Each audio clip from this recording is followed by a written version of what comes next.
welcome to Trashy, where we take a dumpster dive on this week's garbage people and look at all the trashiest news stories. My name is Erica, and I am your host. Hello, and welcome to Trashy, where we take a dumpster dive on all the week's trashiest stories. Oh, fuck. I wanted to see if I could do it from memory. My name is Cassandra, and I'm your other host. Shit. I even scrolled up to the top of our document. I was like, ooh, is it up there? I want to say it. This is to be a really good bit.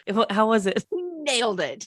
Honestly, our listenership doubled in the last 12 seconds. We have 123 episodes now.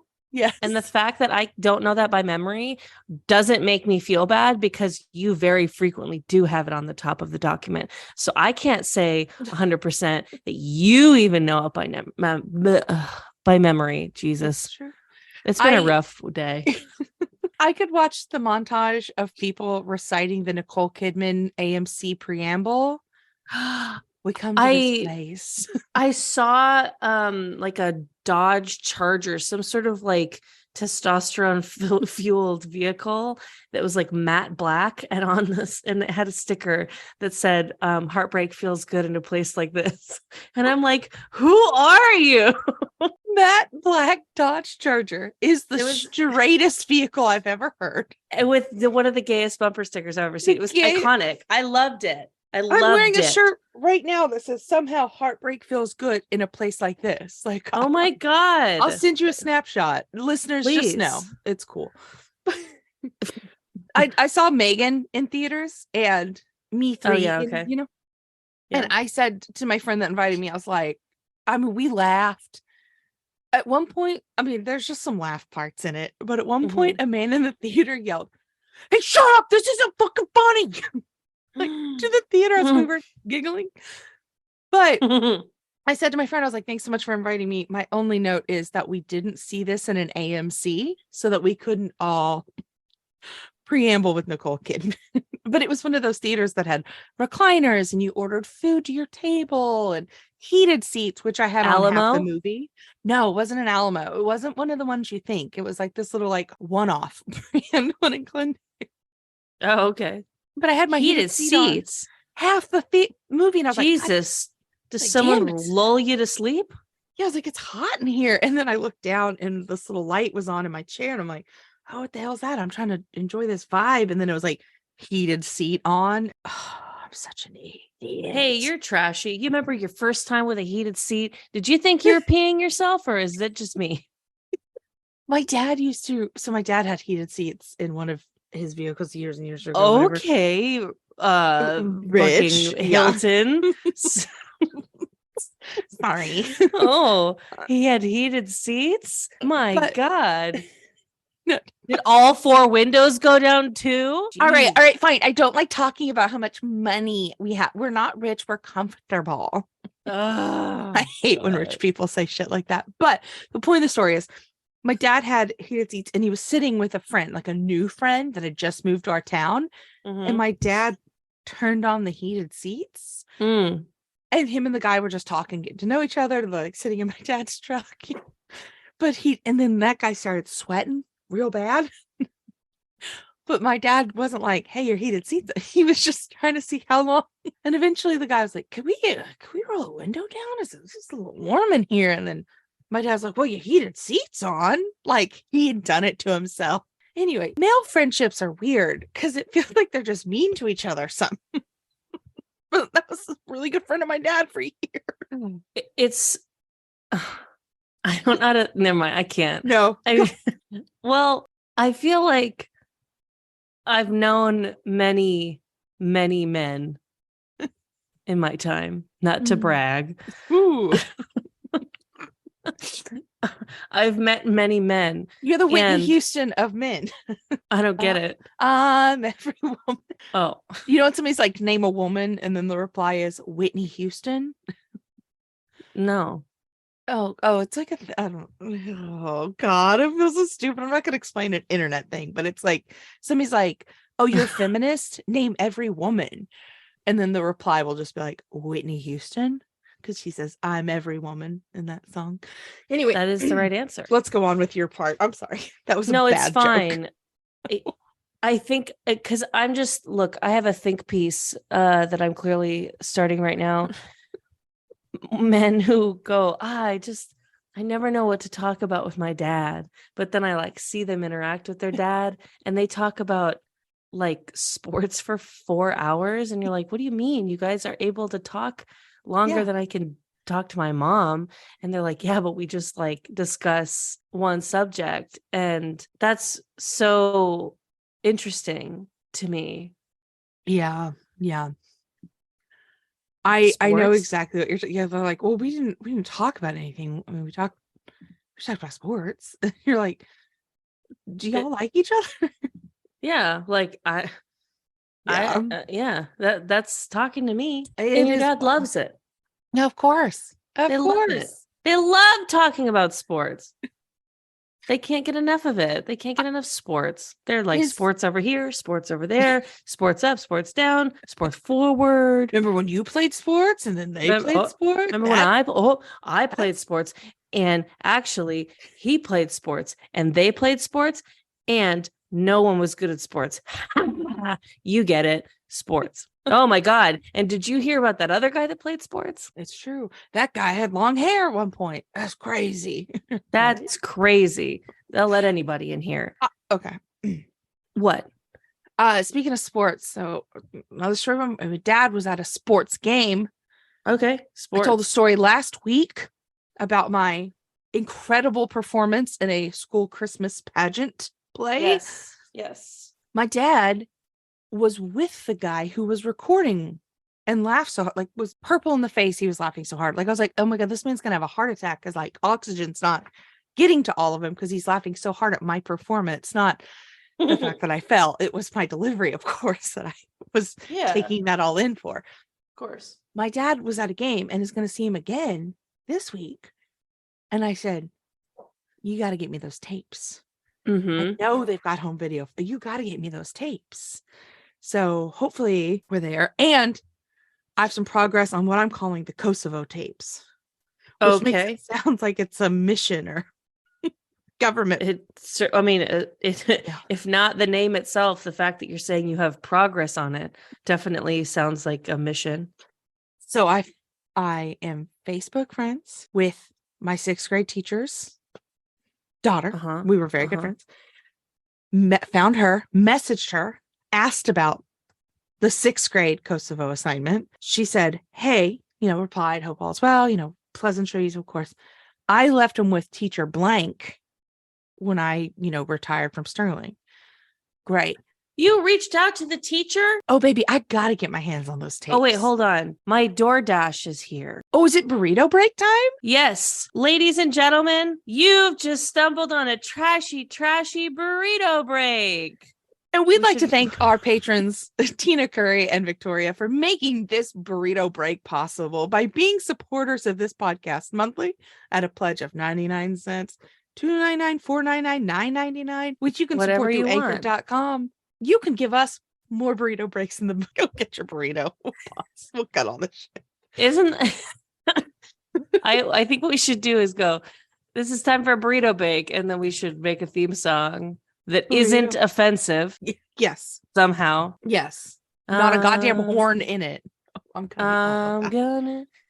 gotta get a burrito. Okay. Dear listeners, you can become a Burrito Break supporter by going to trashytrashypodcast.anchor.com and pledging $9.99 a month, $2.99, $4.99, $9.99 a month, and become a patron of this podcast through the support feature with Anchor. That's right, Anchor, the ad at the beginning.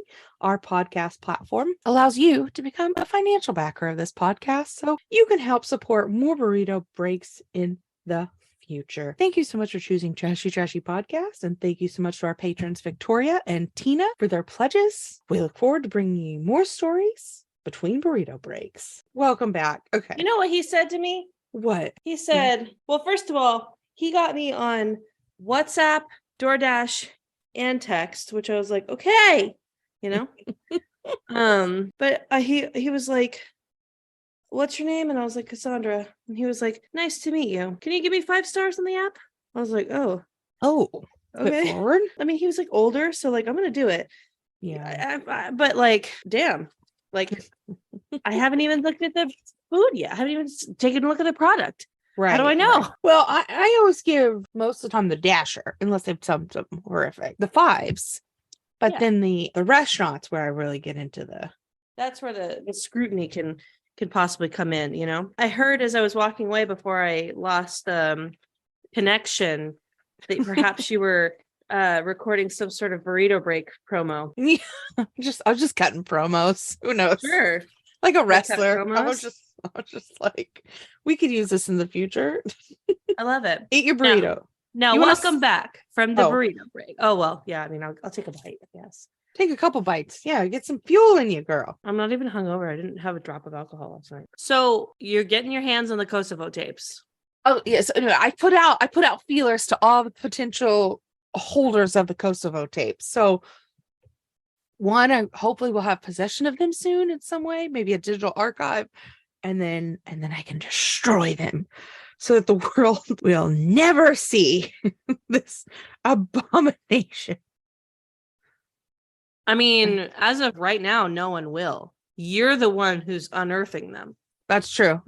Yeah. I've been saying the Kosovo tapes all week to Winston because I don't think he listens to this podcast. And what? I've been like, I'm trying to get a hold of the Kosovo tapes. He's like, what are you talking about? And I'm like, babe, I'm leaving you. I'm trying to keep you protected in this. Right now you have plausible deniability. I need you to stay clean on this. It must be fun to date you. I'm just a fountain of bits. It's just a good time all the time. A fountain of bits. Hey, fountain of bits. Why are you trash? All right. Well, speaking of fountains, being surrounded by water, Sandra, I need to know if this is classy or trashy because I think this should go to the listeners, right? Okay. Is being haunted by a ghost classy or trashy? Ooh, I suppose it depends on the haunting location. Okay. Define that further. Well, if you're being haunted because you live in a grand historic mansion or you're at a fancy hotel, then it's kind of classy, you know? But if you're being haunted, I think like your average everyday haunting, like something about you is attracting ghosts. You know, if you're just at the Coral Cafe because you saw a ghost video, you know, Coral Cafe in Burbank, California, the number one spot to go after show choir shows or when you graduated high school to smoke cigarettes and eat. You and the cops. There was like a video that there was like a ghost in the bathroom or whatever. So like I think like if you're ghost hunting or a ghost is just following you because there's something about you, then that kind of gets into trashy territory. But if you put yourself in a position that you didn't realize was haunted, like you were saying this with finding that tape, you know, of you falling in the school play. And my thought went to, the VHS tapes in the attic. Oh, that's where you find the tape that Bagul lives on in the whatever the fuck his movie was that was so scary. So I guess I don't know. It just kind of depends, you know. Yeah. Did you stumble in unknowingly to a haunted situation and now you're there? You know, what can you do? But if you're kind of calling the ghost to you, that's, I don't know, it kind of rides the line. So why are you being haunted? Okay, so I was home alone the other day. I was taking a bath. The bathroom door was open because I was home alone. I needed to hear for, you know, cat emergencies or whatever. It's a luxury. I'm home alone. I never get to take a bath during the day. So I'm sitting there, you know, warm water. Get a job. Sorry. I need one desperately. So I'm sitting there and about 2.5 feet off the ground, again, door wide open, I see a man's slipper, Winston's slipper. He got big old feet. He a big, tall boy. I see slipper fly across the threshold of the door. What? Like 2.5 feet off the ground. Yep. Oh, yeah. So, again, I'm in the bathtub. I'm in a vulnerable state. So I say, ghost, I'm giving you a warning shot and I'm coming out. Is that how you speak to ghosts? I don't know, but I gave him a warning and then I came out. Yeah. Grabbed a knife from the kitchen and then locked myself in the bathroom. Winston was at... You have 2 cats. You remember that, right? They are not powerful enough to throw a big old slipper. Okay. 2.5 feet in the air. It was flying. All right. Anyway, I called Winston. He's at Disneyland and he's trying to assess the situation, but also be like, this is stupid and funny, but trying to, be like, okay, babe, we have cats. He's trying to go through all the logistics stuff. And I'm like, there's a fucking ghost in this apartment. And he's checking the cameras we have in the house.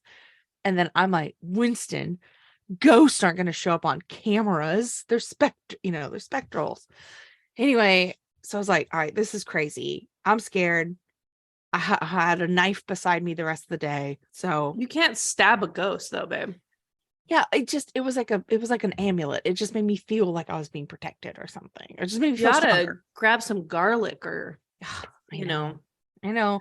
So then that night, I'm washing my face. Winston's home. I'm washing my face. I'm putting my serums on. And I got a serum somehow in my eye. And I thought I was going blind. And then I was washing my face, butt ass naked, putting the serums on. I start screaming. It was the most painful thing I've ever had happen. I thought I was going blind for a moment. So I'm screaming, help, help. Winston comes in. He's like, what's going on? And I'm like, my eyes, I'm going blind. I'm just like cry screaming. He's like, you just need to put your hand down and wash the serums out of your eyes. Meanwhile, I can't find the sink. I'm patting around the bathroom. We have a small bathroom. I think they've just somehow been taken away. I'm just like in some other world because the ghost assassins are coming for me. And Winston's just trying to put a towel on me and help me rinse it out of my eye. And he's also just trying to keep a straight face on the situation because I am butt naked, holding one eye, can't seem to find the water that's running, but he's trying to be very supportive and helpful at the same time and tell me there's not a ghost assassin trying to get you. You just have a soap in your eye. It was kind of giving it was crazy. A24 movie. Yes. Where, people are going to watch it and they'd be like, wow, they should have listened to her. Yes. Thank you. Anyway. Or they're watching and they're going, wow, look at this man standing by his partner as she slowly descends to mess. Yeah. It was funnier than it was just so absurd. And I was like, are ghost assassins coming for me? Am I being haunted? And I was like, is this a trashy situation? Or is this so classy that ghosts are coming for me? So really, listeners, let us know. Anyway, so that was me and my ghost serums. And now I'm afraid that I live in a converted old hotel. This building's 100 years old. I mean, the vibe of your place definitely is, I would say ripe to be haunted. I would buy it. Yeah. Although, and they're doing a lot of construction. So I'm like, did somebody... Oh, they're shaking them loose. Shake them loose, unhouse something, rattle somebody's chains, Crazy. Yeah, anyway. But yeah, I'm either slowly descending into madness, I'm haunted, or two things happened without correlation that both have logistical explanations. You lit, but I'm conflating them. when you bathe with the door open. Yeah, that's fair. That sounds cold. Nah, not if you keep the water running the whole time. Is that a joke? Of course. Of course we live in a desert. The way you said, of course, makes me feel like you realize that you're in the wrong, but don't want to admit it. Anyway, how are you, trash darling? I'm a little bit split because I went to Vegas this last weekend and a lot of trashy things happened naturally. But also, I had a really crazy night last night that I don't know, Mm-hmm. So I'm going to just go with last night. Okay. But I am just going to read this one sentence from my trash document because Taylor had said to me, see, honey, you're not trash. You're wearing a fur coat. And I was wearing a fur coat that was 4 different colors and sipping Truly. And so I mostly wrote this down because I'm afraid that Taylor's developing a bit of a Stockholm syndrome with my trash and is no longer able to recognize it. Yeah. It'll rub off. It'll rub off on someone. I'll tell you what, girl, we walked around and we got drinks everywhere we saw because that's what you do. We're not gamblers, so we had to do something with our time. By the way, the strip, well, whatever. I'll save this one until later. But we got shots at the Flamingo and 2 2 ice cold Coors Banquet beers. And, you know, like you do. Again, and he's telling me I'm not trash. He's trash now. But man, these shots. It's like 2 shots of Grey Goose. Chilled, please. Idiot. He poured us like 6 shots. Like, and he was like, here you go. Just like these, you know, like 8-ounce plastic cups, 3/4 full of straight vodka, chilled. And we still tried to shoot him. No. Yeah. No. So it was like this thing of like, okay. And then like, so like literally trying not to just projectile vomit just to get this vodka down into my system. Why? I don't know. I could have sipped it or like just shot as much as I wanted and got rid of the rest. But I forced it down and we paid for it the next day. Anyways, this is not why I'm trash. I just needed to put that out there because that was originally why I was trash. And I was going to, you know, embellish that to be a 15-minute story, which goes to show that me and Erica can be wordy. So now Taylor is gone. He has left to go up to San Jose with his dad to watch the 49ers game. And I am alone. I had plans with a friend last night, but he had to cancel. And because his, you know, whatever girlfriend had a bad, I don't know. I don't need to get into his fucking life. It's not his podcast. Anyways, my friend canceled on me. I like feel like I have to justify why I was alone. I was alone. Okay. I was alone on a Friday night and I'm not going to apologize for it. I had plans. They fell through. Fucking lock me up. Things happen. Police. So it's like, what am I going to do with my night? And nothing that's like is on my like watch list is like something that's not also on my partner's watch list. This is, you know, one of the hardest parts about being in a relationship is that you are no longer allowed to enjoy television that's really good without the other person around. You have to only enjoy things that are not as good. So I was like, what am I going to do with myself? And so I was like, you know what? Maybe a little bit of Sims, just a little bit, just a taste, you know? Yeah. Girl, I started playing Sims around 9. I didn't go to bed until 1 a.m. Wow. I don't even know how it happened. And I forgot like what kind of hole you can fall into when you're just playing God, you know? And I learned like hot tip for any Sims heads out there, make one of your Sims an artist, like a painter, because they make money. First of all, they love it. They're having the best time. So much fun, you know, painting. So you got those moodlets are up. And then their paintings, like the better they get at painting, the more that their paintings sell. So I had little Sim Taylor. He was painting masterpieces. Like literally they were like, oh my God, he painted a masterpiece and it's selling for 4,000 simoleons. And you don't even got to leave the house, you know? Wow. So I'm living better. I'm living better now than I ever have without a cheat code. Here I was like a fucking idiot, you know, putting in the hard work, making them go jogging, making them go to work, making them read books on logic, you know, making themselves talk to themselves in the mirror and practice a speech to get their charisma up. I'm doing everything right. And all I needed to do was do the exact opposite of the real world and just make them be artists. As someone who has not never got into the Sim, it is insane sounding sometimes. Where you're like, I'm going to practice a speech to get his charisma up, and all I hear is the guy from like Taxi Driver, like Travis, like.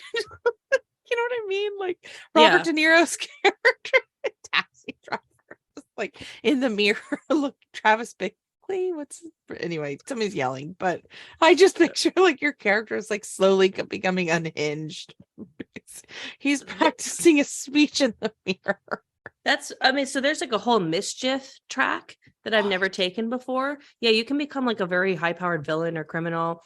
Or if you take the astronaut track, you can either become an astronaut or you can become an interstellar smuggler, you know, secret agent track. You can become a villain or a secret agent. And then there's just like the criminal track where like the end, like the best you could do is become a mob boss. I never do them though, because like become attached to all of the Sims that live in my city. Of course. And I don't want to have this one dickhead running around because if I'm not playing them, they're still there, and they're still doing stuff in the background. Yeah, because that's what they do. They're a criminal. And I don't want a city with crime. Yeah, you can't be having that. And that's a Cassandra Cardenas promise. Speaking of police. Let's get into our first story. This has been the wildest intro. From theguardian.com, North Carolina police chase a man in stolen tractor ramming into oncoming traffic. Boys, you've got to stop doing that. If you're going to steal a tractor, right side of the road. Come on. Have you ever seen Tractor Hauling? No. Oh, it was a fixture of like the state fair, local fair communities. And yeah, it was called a tractor haul. It's called it's tractor pulls. Tractor pulls. Yeah, tractor pulls. Who pulls it? Like a person pulls a tractor, right? No. Oh, no. That's like strongman stuff. No, it's like, so it's basically it's somebody pulling a tractor's like pulling a heavy weight, and they like ramp them up and they do like wheelies. It's called power pulling in some places too, but they it is a strongman thing for tractors. Right, because they were like, what's the heaviest thing we have? Yeah, they have these like big sleds and they pull them, but then they do these like, they'll just spin up mud. Oh my God, a tractor pull. I gotta see if there's one in California. We gotta go. I'm gonna put that on the 2023 trash bucket list. I'll go. Yeah, tractor pull CA 2023. All right, we're maybe April 1st and Turlock, California. We'll be there. Anyway, where the fuck is Turlock? Great question. I hope it's near Corona, because then we can go to the spa. It's Mid-Valley. Damn. Anyway, we'll figure it out. Anyway. Ooh, they got a Costco though. Ooh, girl, they got a Costco. Don't count them out. Don't count them out. Costco. But this guy stole the tractor. He rammed into oncoming traffic. And police say the tractor was being operated by someone the department was very familiar with. And his name was, we're not going to name him, but chef's kiss to the name. But yeah. Oh, teasing the people. You got to read the article from theguardian.com. True. But the police chief. Oh, go ahead. Why do you think his name is so good? Hicks? Ronnie Hicks? I don't know. There's just like, I knew Hicks growing up and they just like, we're Hicks, like. Sure. This is, he was doing his namesake. Yeah. Just like Papa Hicks before him. Yep. Feels right. Yeah. All right. The police chief said that they received a call about a tractor driving erratically in a parking lot, trying to hit pedestrians. Tractors don't move hella fast, so this is interesting. But it hit several kind vehicles. of feels like a them problem, but I also don't want to be rude. No. If somebody comes at me with a tractor, I'm still going to be very pissed. It's just, but this tractor hit several vehicles, a police car, a dumpster, and a church. Damn. He was, eventually they shot the front tires out of the tractor. It drove a few more miles and turned into a private drive. The driver jumped out, began wielding a knife, and he was then tasered by a police officer and taken into custody. I wonder what race Ronnie Hicks is. No images are shown, so no images.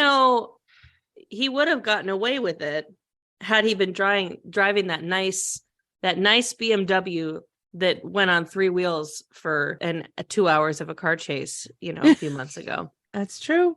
Shoot out the wheels on that. It's like, bitch, and that should be a BMW commercial. It's just it was. I want one. I want one now. I have no intentions to get in a car chase, but if I ever do, I'm not doing shit in the car I'm in now. That's for sure. BMW commercials are always just like perfume commercial where it's just like a lot of vibe. You're like BMW at the perfume. German engineering, and they're just like going around like mountain sides and shit. It's like, no, I want to see that shit on the 110 with with only 3 tires. Yeah, evading traffic. Yeah. Yeah, sell some BMWs. But anyway, They might be attracting the wrong crowd, you know. Yeah, well, speaking of the wrong crowd, I feel like this would have drew me in immediately just by the smell. But yeah, so from the NewYorkPost.com, a historic Wisconsin canal, didn't know those existed, has been clogged by melted butter after a dairy plant fire. time to bust out the lobster and crab legs in Wisconsin. Ooh, we have why that character came out. I am from old Wisconsin. Now let me see here, Sha. We from Wisconsin. Remember, did you ever see that SNL sketch, Main Justice? Yes. That's what I was thinking. One of the best. Look it up. Pause the podcast. Watch Main Justice. Watch the first one. The first one, don't. Yeah. Because the second one, when they tried to recreate it, it's just not the same. That's when Jamie Foxx was the bailiff. If you're looking for the correct one. Yeah. Anyways, so there was a side note. Some tractor hauling events coming up at the Riverside County Fair in February, the 17th, 21st, and 22nd. Monster trucks, tractor haul, demolition derby, all sorts of fun stuff. Oh, we doing it, baby. I don't got shit else to do. Okay, so sorry. I have not taken my ADHD medicine in a couple of days, and I think it accumulates because my brain is like this melted butter. So there's a dairy fire, which of course, you know, dairy fire gonna make the butter melt. And dairy fire gonna make the butter melt. As the classic saying goes, dairy fire gonna make the butter melt. So it was running down like 3 inches thick on the steps of this canal. It started around 9 p.m. on Friday. There was no injuries, but there's a lot of butter. There's a lot of butter in this canal, and Wisconsin cheeseheads are mourning everywhere. And so, fun fact: this gooey mess started at Associated Milk Producers Inc., which is AMPI, which is the dairy collective that my grandparents sold their milk to. And I now am a collector of vintage AMPI merchandise. So I have a beanie and I have a satin tour jacket of AMPI stuff. So if you see anything AMPI, holler at your girl, send me a link, let me know. I'm gonna gobble that shit up. It reminds me of my grandparents, and it also is just vintage and cool. Anyway. Coming soon, the collector's gold coin of the Butterfire of 2023. Fingers crossed I get my hands on it. It's going to be tough. It's going to be tough. If you call now, we'll throw in a second. These will not last long. Speaking of throwing in a second. Hello. Let's get into our next story from walesonline.co.uk. Good segue, babe. That was great. Thank you. That was great. You know, it sometimes the ADHD medicine keeps me on the rails, and sometimes it keeps me off the rails in just the right way. So, yeah. Yep. I like it. Stop taking pills. I'm just kidding. We're here to tell you, stop off of them. You don't need them. Don't wean yourself off with a doctor's consent. Just cold turkey. Hey, you forget to take them? No problem. We would never. No. No. Not doctors, not mental health professionals, not lawyers. Even close. Barely journalists. Girl, not nothing. Truly not nothing. You're taking baths in the middle of the day, and I'm playing Sims for 6 hours straight. Don't take advice from us. We are not credible to do anything but what we're doing right now. True. This is our dream job. So what happened was that there is a Welshman who went viral for doing something pretty impressive with a pint of beer. Absolutely. So you should absolutely watch the video. I highly recommend going to the show notes on this episode and going to see this. Known locally as Farmers, as he was born in his local pub, the Farmer's Arms, Ryan Jones prides himself on the way he does this fascinating pub trick.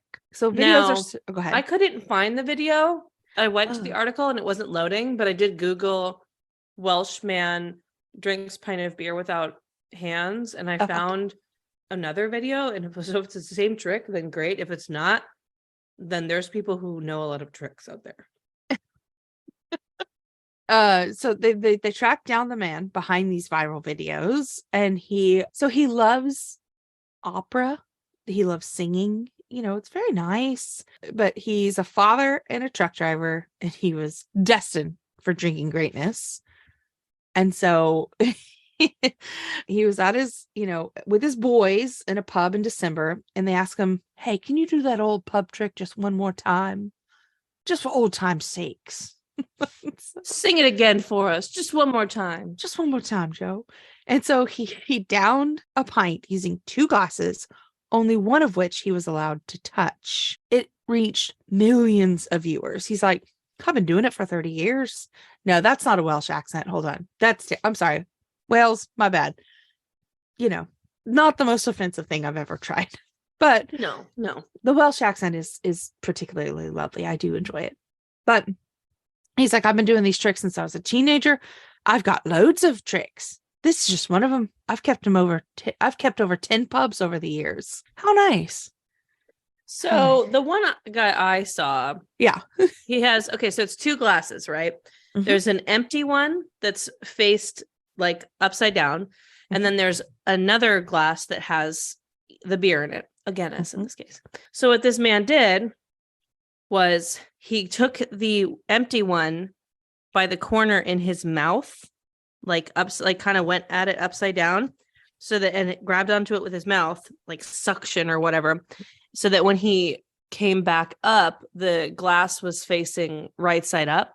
Mm-hmm. And then the glass that he's allowed to touch with his hands, he poured the beer into the one that he's now balancing in his mouth. That beer's full.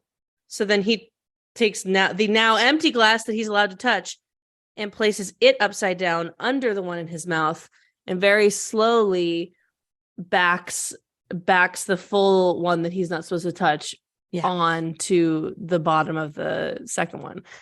And then he, from there, just can quickly chug it. It's wild. It's fun. Yeah. What's more fun is all of the Welsh people in the background trying to because this guy's like, "Should we explain it?" And they're like, "No, just do it, mate. Just do it." Whatever. Because they don't want to have this, "Hey guys, like and subscribe YouTube video. I'm going to show you my trick." It's but, raw. The guy who does the trick wants, should we explain it? No, just get to it. So that's fun, is listening to the people who want to see the trick, but who don't give a shit about this video. Yeah. Is it the same trick? I think so. Yeah. I love it. He's like, "I didn't know I'd be a highly influential pint drinker." Shout out to Ashley. When I first moved in with her, I tried to open something, I think, with my teeth. And she said, "Hey, teeth are treasures, not tools." Yes. And it stuck with me for a long time. And that's what came to my mind when I was reading this. I said, can't be doing this. Teeth are treasures, not tools. My mom always said, "I pay a lot of money for that mouth, for those teeth, because of the braces and the dental work." So, but I like Ashley's approach. It's a lot gentler. "I paid a lot of money for that. Stop it." Yeah. Speaking of, you pay a lot of money for it and somebody needs to stop it. Our next story comes to us from WFSB.com. Plainville family finds bear hibernating under their deck. Uh-oh. Oh, Yogi Bear. Hey, boo-boo. So, bears hibernate. A bit of that picnic basket, you know what I'm saying? Ooh. Bears hibernate. It's a thing they do where they just eat a bunch of food, gain a bunch of weight, and then sleep for the winter, which honestly, that's what I'm doing today. I do everything but sleep all winter. I mini hibernate. I just gain a bunch of weight. I eat a bunch of food, I lay around, and I get a cold. Yes. So it's my own hibernation. But they found a black bear taking refuge under their deck of their home. That's scary, because especially when, spoiler alert, the city is like, well, leave it alone. Yeah. Like, they're not going to come and help them. Because Nope. what can you do? It's hibernating. It's busy. But it's like, oh, I can't take the dog out. I have to take the dog for a walk in the snow. Can't use my backyard because there's a bear out there that has taken it. Honestly, I kind of enjoy that, like, stake your flag mentality that this bear had. He's like, oh, y'all came into the forest and took all my shit? I'm gonna come take your shit back. Like, it's decolonizing. I like it. You're right. When you Bear look at it that way. is a warrior. Yeah. But yeah, just leave him alone, though. If he's not bothering anybody, he's not creating a disturbance, then leave him alone. It's like his presence is a bit of a disturbance, but okay. Yeah. At any point, here's what's happening. I have a 1,500-pound bomb underneath my deck. No kidding. And there's no timer on it. So at any point, it could go off. I guess we'll have to name it Marty and make a TikTok for it. So the wildlife biology on Black Bear program, like this gentleman, Jason Holly's like, it's a common occurrence in Connecticut. Okay. A COC is a reason for me to not go to Connecticut. A common occurrence in Connecticut. They get about 15 to 20 calls a year with bears denning under decks and porches. Go to a cave, you lazy assholes. Lazy assholes. The black bears. Please don't come from, oh, now I'm going to get haunted by a black bear. It's going to come get me. Yes. They basically have a bomb under their deck that at any point could wake up and go off. And they're like, nah, you're fine. Speaking of bombs and explosions. That's correct. From the independent.co, a woman sues bar for serving her alcohol after she causes a $10 million home explosion. How bad was the diarrhea? Where do you have that written down? That's a good one. Yeah, thank you. I just thought of it. Because I've caused some $3 million home explosions in my day, but never a 10 million. Ooh. A Canadian woman is convicted of impaired driving in 2019, and she got in a crash that led to a massive explosion. So she is saying the explosion causing damages that are pegged at 13 million Canadian, which translates to about 9.8,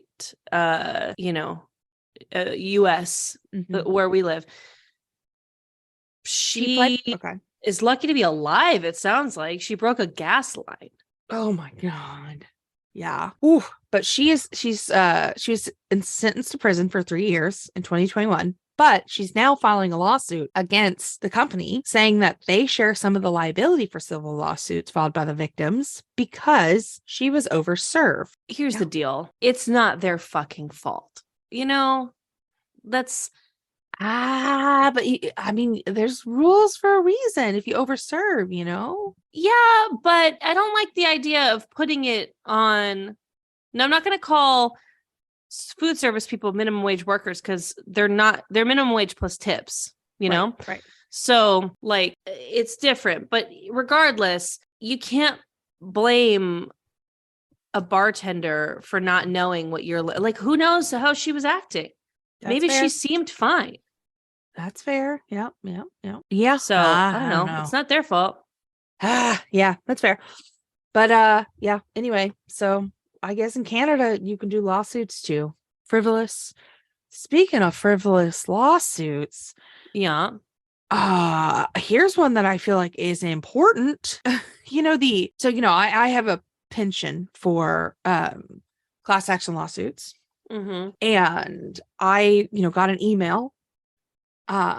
So Thinks, which is period underwear, claim that they were made of non-toxic, blah, blah, blah. Not true. They have a $4 million class action lawsuit against them because of PFAS, which are basically toxic chemicals like coming into your body. And so they are sued. They've been sued. And so they have this, but there's two brands, which are Nix and Thinks. And both are basically being like, oh yeah, when we said like it's chemical free and safe, totally not. Anyway, but the bullshit thing is these underwear cost like $40 a piece, $30 to $45, $50 a piece. But the class action lawsuit is a maximum of 3 pair for $7 a pair if you sign into the class action lawsuit. However, you can opt out of that class action lawsuit and still sue on your own, but you have to opt in or opt out. But it's basically bullshit. Like they've been Wait, so if you us. opt in, they're Yes. just going to give you free underwear, even though the underwear is toxic? No, they're going to give you $7 for each pair that you've bought if you have proof of that, for up to $21. Oh, but $21. But what if you got like chemical burn on your hoo-ha or whatever? Well, that's why you can opt out of that class action lawsuit and be able to retain your own counsel and still sue them, but you have to opt out of the class action. It's crazy. These fucking companies are poisoning us. It's wild. Anyway. That wasn't even one of our stories. No, it just made me so mad that they were like, oh, here's, we potentially poisoned you and ruined your ability, put chemicals up in you. Here's $7. Sorry about that. Anyway. Speaking of sorry. From MSN.com, a woman considers calling off engagement after her cousin gifts her fiance a subscription to her OnlyFans. So it's originally from the post from the Reddit forum True Off My Chest. And she comes from a large family, lots of cousins in their 20s and 30s. Everyone's exchanging gifts. And one of her cousins found an easy gift solution for all the men who were married or dating a family member. And it was just a subscription to her OnlyFans. Girl. So that's inappropriate. I'll say it. Yeah. Well, is her OnlyFans her giving dating and love advice? No adult nudity or content. Maybe she's just out there being like, hey, here's how to do something really nice randomly, or here's the best way for a date night. Maybe she's giving advice and we're on the wrong side of this. It appears to be that her OnlyFans was your standard in your chonies OnlyFans, unfortunately.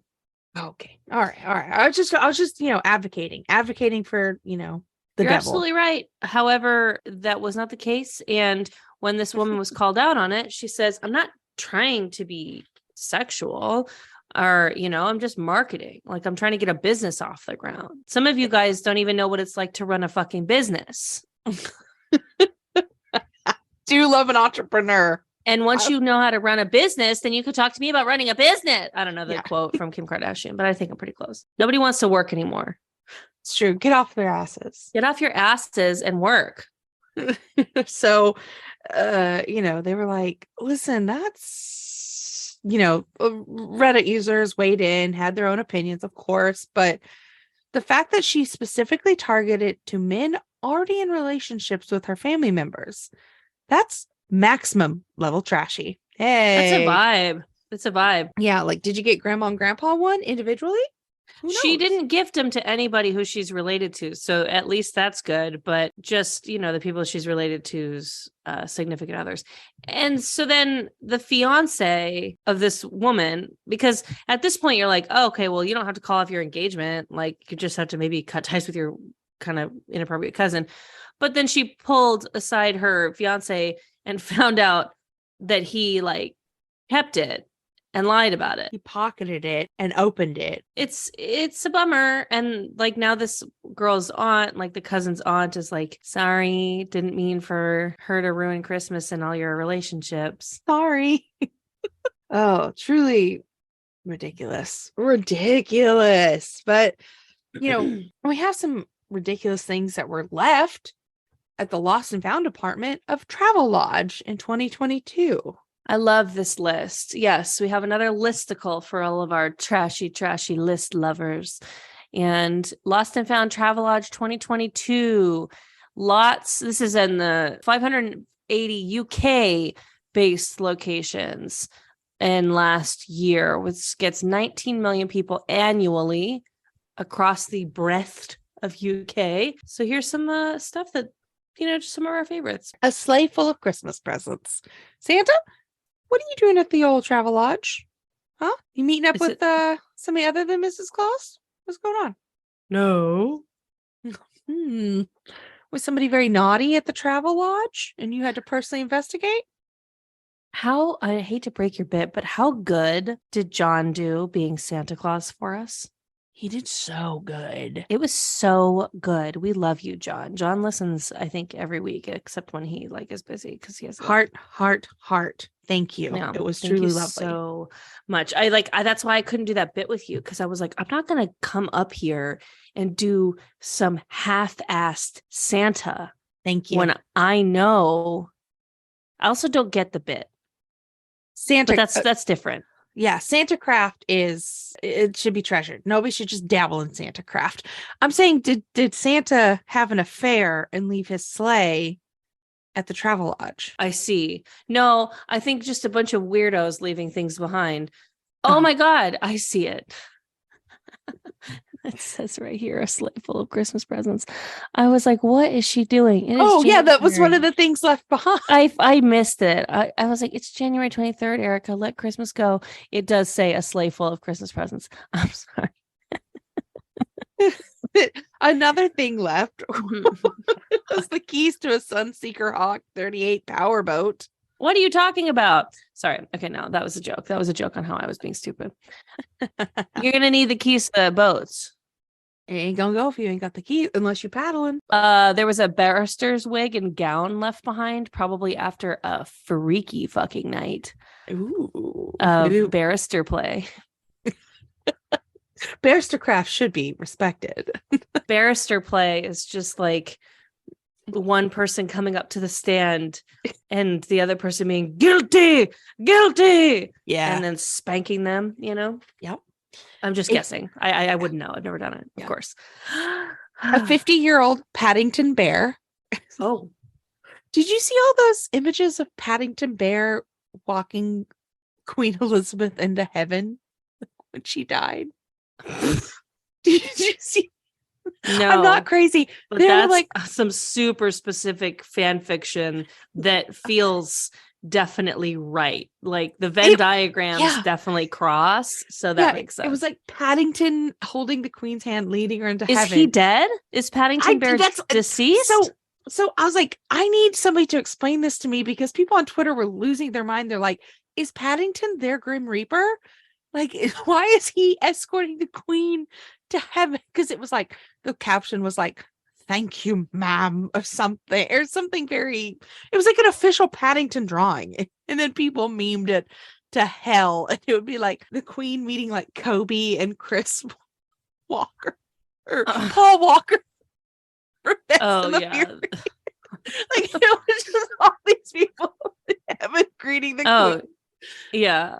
I'm not laughing. It's just, why was Paddington walking her to heaven? I think that the Queen did a video with Paddington Bear at one point. So now maybe that's why escort her to heaven. Yeah, but then there's like this BuzzFeed article about like the Royal Guard's statement, please asking people to stop leaving Paddington Bears and marmalade sandwiches outside of the for the Queen. Think of my aunt. Yeah, but she did. She pulled out a marmalade sandwich from a purse in like a video, and I guess people really just went hard for that video. They loved it. I guess. So then Paddington walked her to okay, well, great. I love it. I mean, meme on. I just was so confused. But there was a Union Jack printed sari that was left behind, which sounds kind of sick. Kind of sounds very super imperialist, like fucked up, weird Bollywood punk. Like it's that's weird. It's a cool choice. I mean, it is weird. It is maybe like, I don't want to don't come at me by saying it was a cool choice, because it just sounds like it looks cool. Okay. I'm not saying that colonization was cool. So don't come for me. It just sounds cool. Like when Ginger Spice would always wear the Union Jack flag, British flag outfits. I think it's cool. But the fact that it's a sorry. Okay, but I think it's cool. God, don't make me I keep beefing with air right now. Okay, I think it's cool. Let me live. I'm gonna Google it. Union Jack, sorry. I bet it's real. Yeah, it's real. And guess what? It looks cool. I think saris look cool. Saris are amazing. I think that they're beautiful. It's just and I think that Union Jack flag looks cool. So but like I get it represent, but but it's not like the no. I'm kidding. I'm cutting all that. It's not a Confederate flag. Sorry. Kind of. But anyway, is it? Gosh, I gotta brush up on my British history. The British colonization and imperialism. Lots of slavery stuff. That's how they made their money. And then here's this: when the UK released their slaves, good on them. They paid reparations. It sounds awesome, right?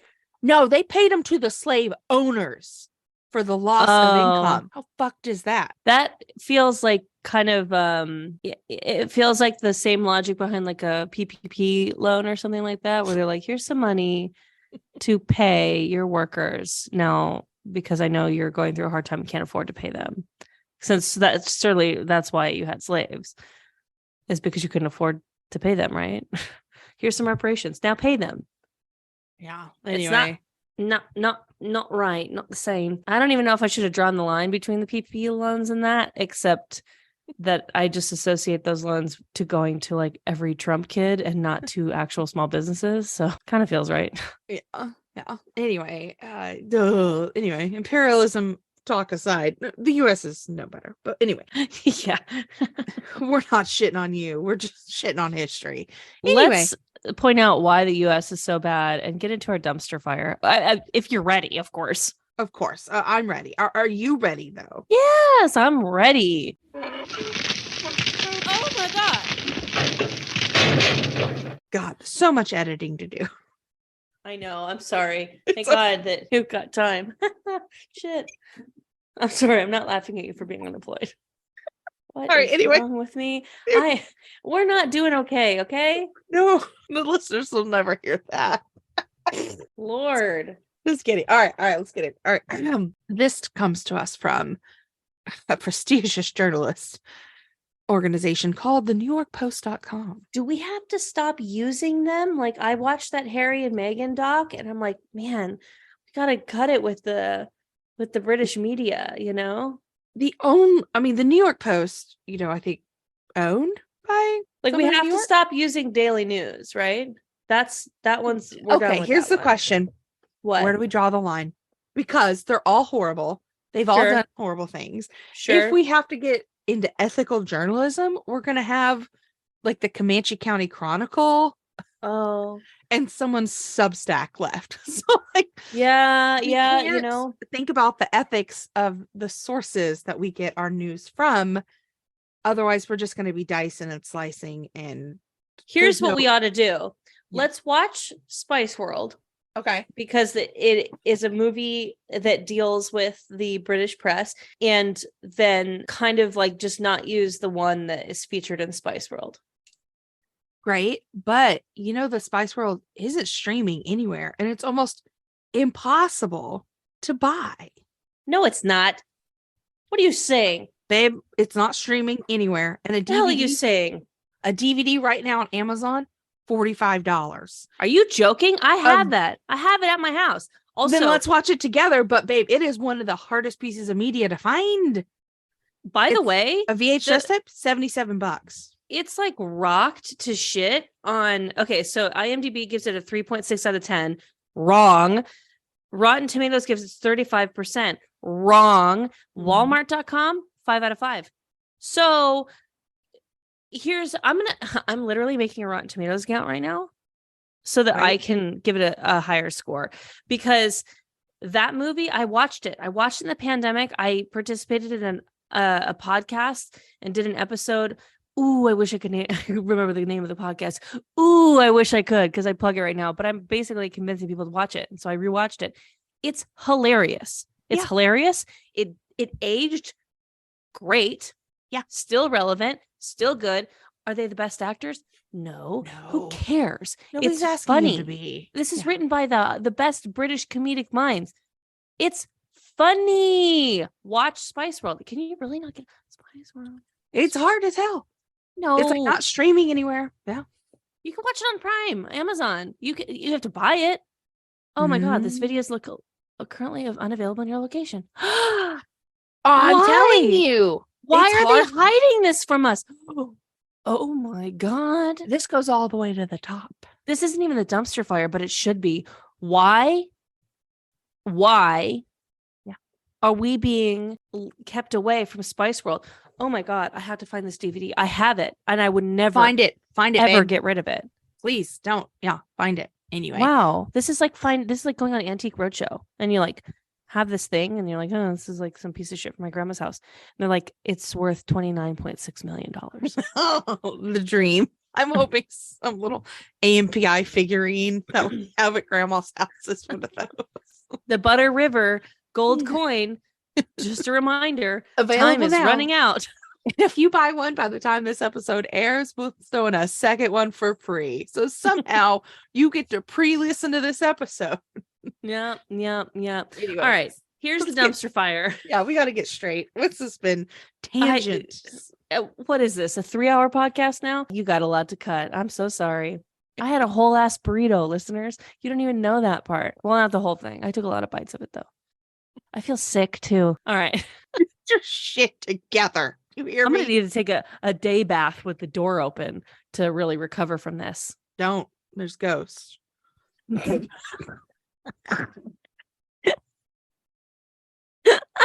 don't know why that was so funny. I'm out there fighting for my life. You just said it so. Who cares? Carol Baskin's husband is not dead, or Speaking of the ghosts. husband, the husband He's that alive. that what's his face Tiger King said that he was fed to a tiger. That's not true, I guess. Allegedly, but Yeah. So if you remember the Netflix documentary about Joe Exotic, his tiger farm, and the cast of characters like Doc Annals, Carol Baskin, all those crazy characters. Carol Baskin runs a rescue down in Florida. Hey, all you cool cats and kittens. Hey, all you cool cats and kittens. But so her husband was declared dead in 2002 because he was missing for so long. So Joe Exotic, not the hero we want, but the hero we deserve, kept referring to her, or kept saying that she had killed her husband, had something to do with his death, fed him to tigers, etc., etc. So, but there's an interview that has resurfaced recently from November 2021 with ITV's This Morning. Baskins alleged that her ex, who was declared legally dead 2002, is actually alive and well. So she said, she was like, all of this drama has been made about me having something to do with his disappearance when Homeland Security has known where he is. So he disappeared. He disappeared in 1997, declared dead in 2002. But she says that she didn't think that he was capable of supporting himself. So she's glad to hear that he is still alive and well in Costa Rica, but that she agreed to let him take about $1 million to Costa Rica to prove that he could make a living. So that's weird and confusing for a lot of reasons. And let me break them down now in Cassandra's Corner. Welcome to Cassandra's Corner. First of all, Cassandra's... Wait, hold on. Oh, go ahead. Cassandra's Corner. Welcome to Cassandra's Corner. First of all, what? You had $1 million spare in 1997? Oh, they were That's hella rich. How do you think crazy. they'd be buying tigers? I don't know. I mean, with inflation, I still feel like I could get a tiger for about $35,000. I mean, is that wrong? I bet. I can get you a tiger. I was gonna say I can get you a tiger. Don't for Google 15. how much a tiger costs because you're gonna find yourself in a bad way. But $1 million spare dollars in 1997, like they must have owned a railroad. I mean, robber barons. So baby, I can get you a cub for about $7,500. That's what I'm saying. So what you do is you give me $35,000 and then I'll get you a tiger cub. Yeah, I could buy 7 times 5. Yeah, but I'm a broker. You don't know how to get to the market. Yeah, I know how to you're get to right. the You're right. market. Yeah, Yeah, yeah. you got your fees, and then there's other fees. No, I and there's get other it. fee. There's this I know daily how it works. expenses, feed for the They don't tires. tell you this when you're about to buy a tiger, It's the Oh hidden my fees. God, it's Yeah, the hidden yeah. fees. But what are you gonna do? It's like Yeah. it's a part of influence. You get so you feel bad, and then you just do it anyways because all the paperwork's been done. I'm cash poor, but I'm tiger rich, so that's So 1997, a spare $1 million. They're in a marriage, and then she says, I don't think you could take care of yourself. And he says, I'm gonna go to Costa Rica. I'm gonna take $1 million of our dollars since we have so many of them, and I'm gonna prove it to you. And she's like, okay. Don said, bet. What the what? And then you can, yeah. In the 90s, how do you to talk to Costa Rica in the 90s without a bunch of calling cards and perhaps a payphone? This is I don't think they were in touch. I don't think they were in touch. So then why is she filing a missing persons report and declaring him dead in 2002? It's like he's not dead. He's in Costa Rica, as far as you know, because it's money. The 90s. But he didn't communicate back. So maybe she's like, okay, go ahead, go send down there. And then when she didn't hear from him because he was like, I'm fucking out. That's when she was like, well, I guess he died. And then, got this whole thing. Not fair. You can't just take off to another country. Yeah. And then when you don't call back in the 90s, 1997, no doubt, the year of Spice World, by the way. Okay, it's all coming together. It's all you can't, you're not going to hear. I didn't even know that people on other continents had phones in 1997. You didn't even have to use area codes. Not 1831. They weren't communicating by Morse code and telegrams. Letters only. Okay. The Pony Express is running between Costa Rica and Carol Baskin's house. Let me tell you something, kids. In the 90s, early 90s, you had a 7-digit phone number, and that was it. There weren't even enough phones in the 90s to justify area codes yet. Yeah. Okay. Area codes. Yeah. 580, 405. That was a big deal. Oklahoma had one area code, 405, right? And then at one point we split into 3. There's 580, 405, and 918. And it was big deal. Big deal.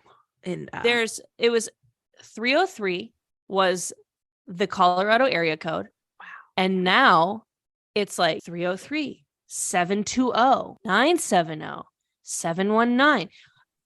Not And now, God, don't even get me started on LA. There's like 6 of them here. But this is Oklahoma, 2023. Oklahoma got a new one in 2011. I didn't even know, called 539. We are coming up. Who is she? Yeah. So, anyways, the point is, if we can wrap up Cassandra's corner here, is that I don't buy the backstory. Now, do I know whether or not this man is alive? No, but I just think it's not lining up. And maybe allegedly Homeland Security is the one who was in contact and declared him alive. You don't. If I worked at Homeland Security in the fucking 90s, by the way. No, I think they did this recently. They've been in contact with him recently. Probably because all the, so Homeland Security wasn't even formed until 2002 because of 9/11. So it was sometimes. I would never forget that, babe. Sometimes you want me to describe what it is in case you've forgotten? 9/11? No, I remember. Okay. I remember. Do you? It gets hazy. Let me tell you that. I just know I decided to play a softball game that day. It was a vote by the team, but man, the coach came to us and was like, we can not play or we can play. It's up to y'all. But if we don't play, we're letting the terrorist win. Sometimes I get my wires crossed and I'm like, oh, I remember 9/11. I was outside with my running group, but I'm like, oop, nope, that was Columbine. 9/11 was it? Hey, millennials. Y'all heard of this? Help us. But we played a softball game to not let the terrorist win. We get But you didn't go to your farmer competition because you guys thought you were next. We've discussed 9/11 in great detail on this podcast, and we will not stop until we beat the terrorists. It is our trauma. What the fuck are we talking about at this point? Carol Baskins, who knows? My hair, I look crazed right now. Like my hair looks like I stuck my finger in an electric socket because I went on a whole tirade about how apparently the 90s we were still like using crows. Like the 90s was hot Game air of Thrones. balloons to deliver messages. Yeah. Let me send a raven down to Costa Rica. If he goes to Costa Rica with $1 million, which is unfathomable to me, you don't get to pronounce him dead, but he is gone. Yeah. So, but yeah, this all just kind of came out this week. And I did an Instagram story as soon as I found out that he's alive. And, you know, a lot of people had a lot to say that, of course, she had something to do with it. But it came down to me and I had to say, did I regret thinking Carol Baskins had something to do with her husband's death and probably, clamming on? Or do I not? And I sat there with myself and I said, no, I don't regret it. The evidence felt clear to me. Yeah. I was one of the few people who watched Tiger King and left that thinking, wow, I feel really bad for Carol Baskin. And like Joe Exotic is not a hero. I don't even find him humorous. He is a sick man and deserves to be in jail. But that doesn't mean that I like her. And so the fact that she's entering into my news sphere again is just like annoying to me. Yeah. Because it's like, okay, like, girl, no one cares anymore. You know, you're not the meme anymore. So no one really cares. She like really wants to clear her name. This is Carol Baskin's spare, Oh, she didn't bring it up. It was like resurfaced from an interview she did like almost, a year and a half ago. Homeland Security brought it up because he thought that we needed to know. So kind of like how James Comey released all that stuff before Hillary and Trump. He's like, I feel like people need to know. Mm-hmm. Don't forget that he did that. Everyone. Don't you forget, because then he became like kind of this like vigilante punk, like FBI hero when he started standing up to Trump and stuff. Don't you forget that he did that. He messed with that Oh God. What time is it? We gotta go. Anyway, you gotta get me out of here. You gotta get this mic away from me. This is going all the way to the top. We have so much gutting to do. This is going to be the most edited, chopped and screwed episode of Trashy ever. Don't edit anything, including the part where I went to go get a burrito and you were just recording loose stings by yourself. Just like you do 2 podcasts. You do the unabridged and the abridged. If we get 5 supporters on our anchor.com ad, if we get 5 monthly pledges, I will release the unedited raw insanity of this episode. 5. You'll hear when Eric. Oh my God. Anyway, what are you hoarding? Should we take it up to 6 now? 6 supporters. For 7, I'll leave that part of it in. What did you ask me? What are you hoarding? Oh, okay. So unhinged episode. And don't think you haven't been the brown note this whole time. While I'm acting this crazy, I had to poop. Oh, so that's probably fueling it. Anyways, probably, yeah. So betwixt the Strip and Fremont Street in Vegas, lies an area known. Well, I don't know what it was known as before, but it's where all like the little wedding chapels are and stuff. Mm-hmm. Because you can get married in those hotels. But if you want to go like the old school fun Vegas wedding chapels, you have to go past the Stratosphere. And you're into this new neighborhood, whatever. And it's called now. I don't know what it was called before. I already said that. It's called the Arts District. Oh. I'm hoarding the Arts District of Vegas. It's friggin' cool. We were super hungover after our night of Grey Goose and Coors Banquet. But when we finally got our shit together, when I was able to hold down a sandwich, we went to this Arts District area And I mean this with all due respect, but it was like, it felt like Vegas was like a real place, Yeah. as opposed to a circus land. Uh-huh. Like there was cute breweries and wine bars and like cute restaurants, and it was like in a farmer's market and a thrift stores. And I mean, they all had a little bit of a Vegas flair on it because like obviously like the thrift stores in Vegas are going to have some wild shit, but it was really, really cool. So next time I go to Vegas, I kind of don't even District. Yeah, it's you go arts district at least for a day. If you're going to do a weekend in Vegas, you can have your strip moment or whatever. Right. But like make your strip moment the day that you're flying. Like don't even give a full day to the strip. Give like a good amount of time for this arts district in Vegas because it was so cool. We went to really great bars, and yeah, just around the corner were like these famous wedding chapels, where people run off to get married. I liked it a lot. Big fan. If you go, hit me up and I'll tell you my favorite spots because I can't remember them right now because I can't remember hardly anything other than my name right now. Great. What are you hoarding? Thank you so much for asking and letting us be here together. I'm hoarding The Mole on Netflix. It's a competition. The new one. The new one. Yeah. I remember see. The Mole from back in the day. Mm-hmm. The new Mole. It's so fun. It's a little, amazing race. They go to different destinations. They have to get out of things. So the concept is there's like 12, 15 people. Mm-hmm. One of them is the mole. So these people are trying to win these challenges to bank money for the prize. The mole's objective, though, is to not be found out and to try to take away money from the prize pot. So somehow sabotage these challenges and missions. And then every night, the way they eliminate a player is you have to take a quiz about who you think the mole is. So it'll be like, what color shoes was the mole wearing today? Or, so it's like you have to be very observational of your surroundings. Or was the mole to the left or right of Kevin at the lunch table? Like stuff like that. So if you get the lowest score, you are the mole. You are eliminated.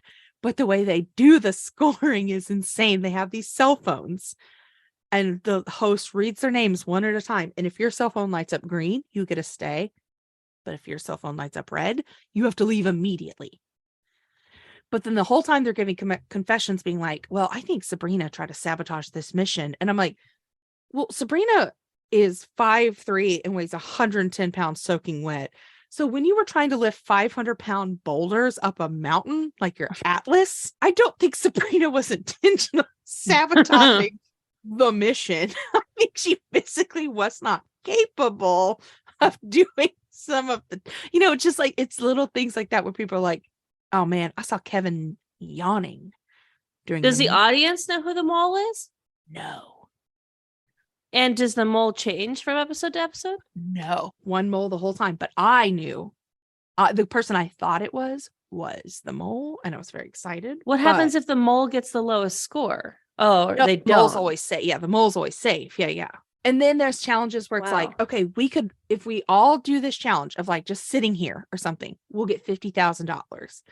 But if any of you walk over to this box and grab the immunity key, it means that you can't be eliminated that night, but the group does not win $50,000.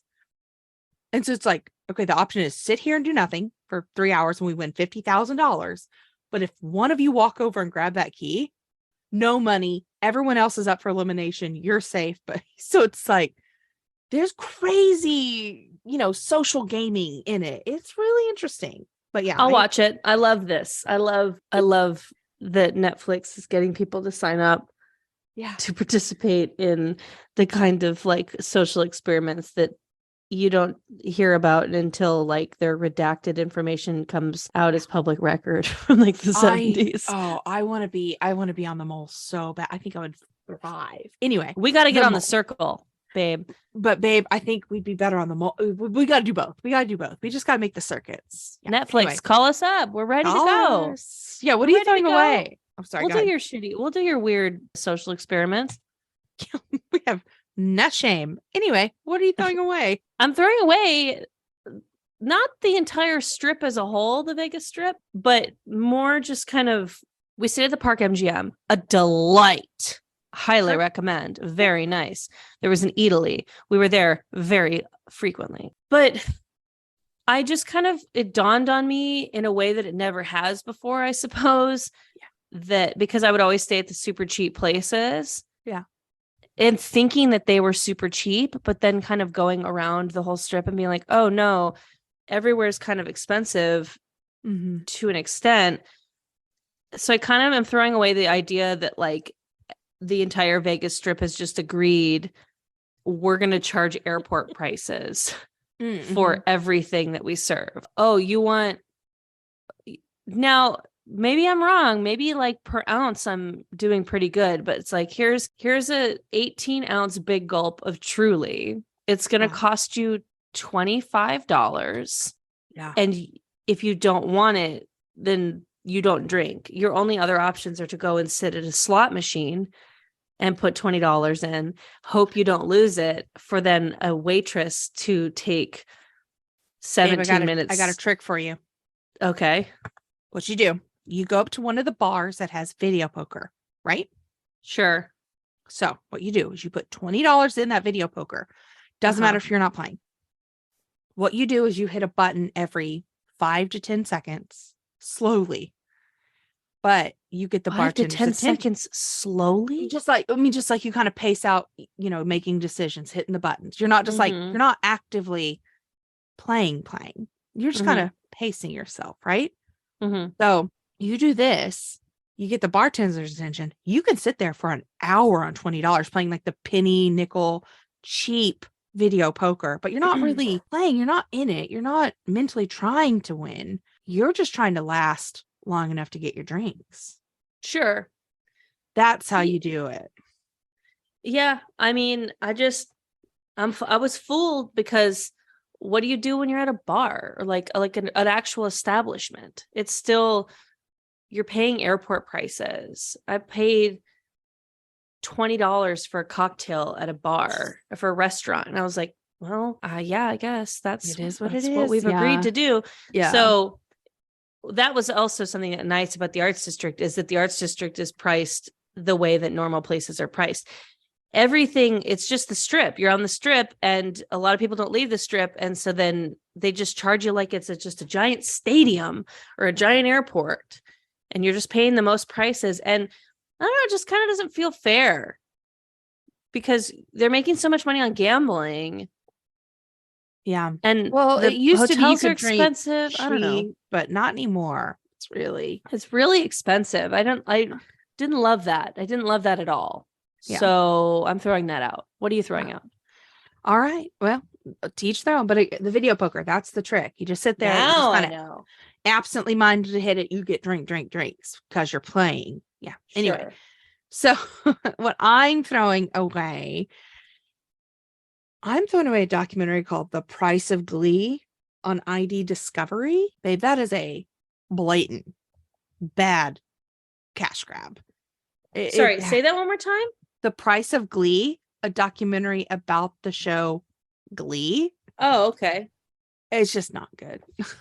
It's just not good. And it just feels cheaply made. It's people that are like, I one time met them at a bar. I know them. And you're like, okay. So they couldn't get any real Glee people.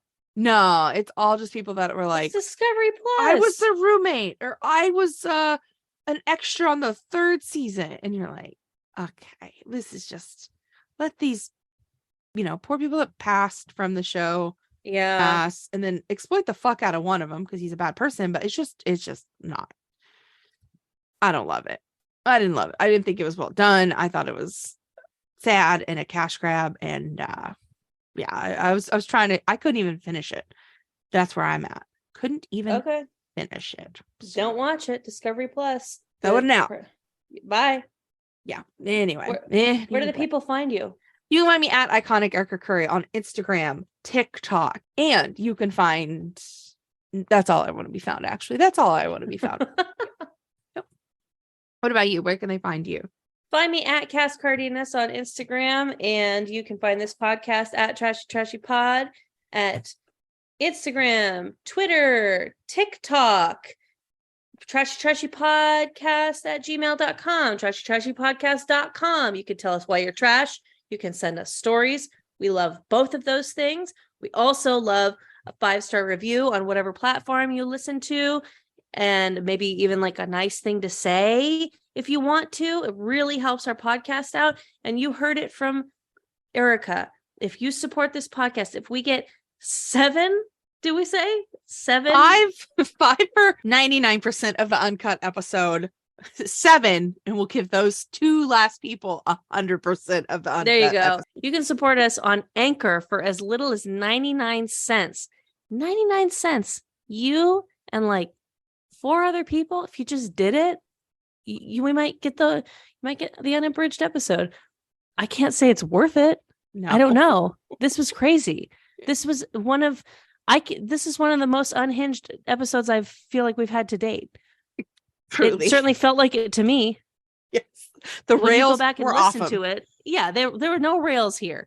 We were like driving boats on land, I think. Truly. I was taking a train to the ocean. That's dumb. Insane. Hold on. Anyway, but you can also show people your love for this podcast physically. Tell them about it, but you can also buy merch at trashytrashypodcast.threadless.com, where we have all sorts of designs up there. You can buy them. Baby trash can shirts, trashy, I lie to my therapist, Florida man, allegedly pugnacious, all sorts of fun shirts. My mom texted me and she says, I love my mama trash can shirt so much. I hardly take it off since Christmas. Is this a cry for help? But also, thank you. Thank you. The amount of friendships I have where I'm like, is this a cry for help or thank you? And you just like, okay, thank you. Thank you. You can find us anywhere online, buy our merch, and thank you so much for listening. Hey, Cass. What's going on, girl? Stay garbage. You too. Let's go ahead and take a nap, huh? Bye-bye. Bye.